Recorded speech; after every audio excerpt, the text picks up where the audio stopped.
Hi friends, welcome to our bonus on nighttime soothing tips. So your baby will need to wake up at night to eat, and this is because your baby's stomach is very, very small, and it's not until they're, 4, 5, 6 months old or older than that, that they are at a developmentally appropriate place and a physically appropriate place, meaning they've gained the right amount of weight to have the potential to sleep through the night. So for many months, there will be night wakings. And what's important to know about this is that when your baby wakes up, there are different things that you can do to help them settle back to sleep and to help teach them that nighttime is nighttime and daytime is daytime. A lot of the times, parents allow the chaos to sort of get a little bit out of hand. And they, if the baby wakes up at night, they'll turn on the lights, go downstairs with the baby and do things with the baby, kind of thinking like, baby's not going to sleep anyway, I'm just going to stay up with them. So something that's really helpful that you can try is to first recognize that your baby is learning how to sleep at night and they're learning how to be more awake during the day. Both times they need to nap because babies need to nap a lot during the day and they also need to sleep more at night. But nighttime is when they're primarily sleeping and they only wake up to have a change and a feed and then they go back to bed. Daytime is when we are primarily awake, and if we're not awake, we're napping. And when we're awake, we're nursing, we're looking around, we're taking in the world, and we're playing. So those are two different times. Babies have no clue what time of the day is what or when anything is supposed to be happening. So one thing that you can do to support your baby in settling back faster at night is to teach them that nighttime is nighttime.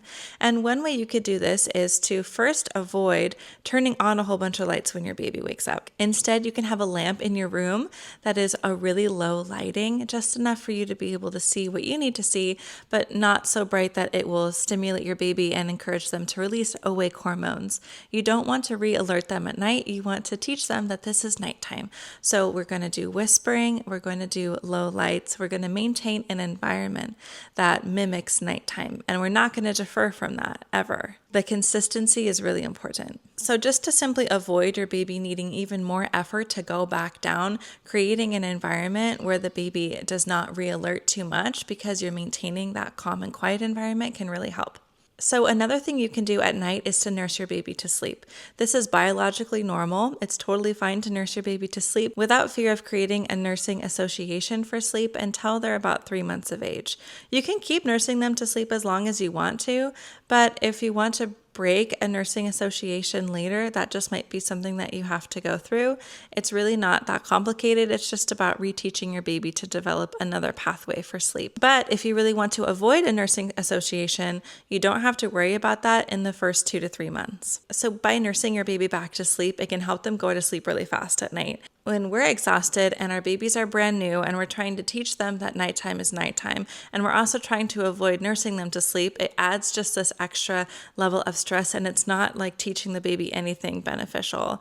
In the first several months, we can forget about teaching baby these certain techniques or avoiding bad habits and all this stuff. You don't have to do any of that. It's just about meeting your baby's needs and doing that in the most sustainable way for you.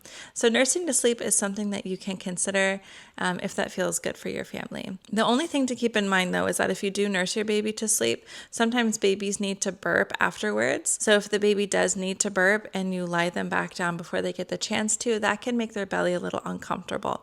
So maybe just watch out and notice what you see. Some babies go ahead and they nurse to sleep just fine, and they don't really have a lot of belly issues with it. And other babies are really sensitive. They need a lot of burping. That's a really important thing for them. And if burping gets skipped, they can be a lot more fussy and uncomfortable. So in that case, it would be better to nurse your baby and then burp them and then soothe them back to sleep in a different way. The next trick that I recommend is getting a birth ball.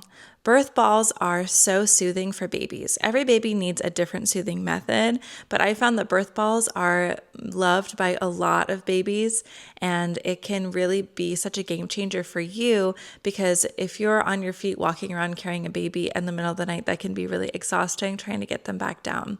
But something as simple as getting on the birth ball and just bouncing gently for a little bit, just holding the baby, can help the baby soothe back to sleep easily without you having to get up and run around the house and move a whole bunch. I felt like that was more comfortable for my body, so you can try that out for yours too. It's just important that you get a birth ball that is the right size for your body. Your knees should not be pointed up towards the ceiling, and they also shouldn't be pointed so low that you're on your tippy toes. You should have your feet firmly on the ground and just be rising up on your toes. It's important not to keep bouncing while you're arching your back over because that can be bad for your back. Another trick you can try is something called heavy hands. And this is a tool that can help calm your baby's nervous system just by putting a heavy hand, which means you're placing your hand on the baby's chest and belly, and you're just allowing your hand to gently rest on their body. And the pressure can be calming to their nervous system. Some babies really like the feeling of being swaddled. They really like the feeling of pressure. Other babies don't. So it's important to just check in with what feels good with your baby just by seeing how they respond. If you can tell that they're soothed by putting your hand on their chest, then that's a good trick. And if they get more upset, it might not be something that they like. And you can always try again later. If your baby does like heavy hands, they may like a weighted sleep suit.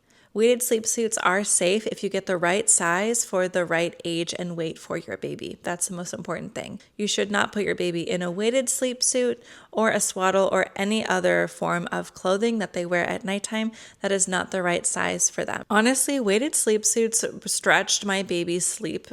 Weighted sleep suits stretched my baby's sleep windows so much longer than without them. They worked so wonderfully. The next thing you could do is when you put your baby down, if you're not nursing them to sleep in bed with you and you're putting them into a crib, what you can do is first get them to sleep. So you can get them to sleep on your body by nursing. You could get them to sleep by walking around, by bouncing on the ball. The ball is my favorite.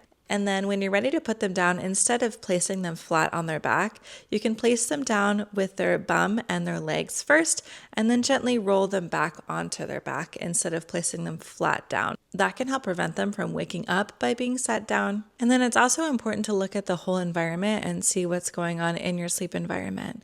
How is the lighting? How is the temperature?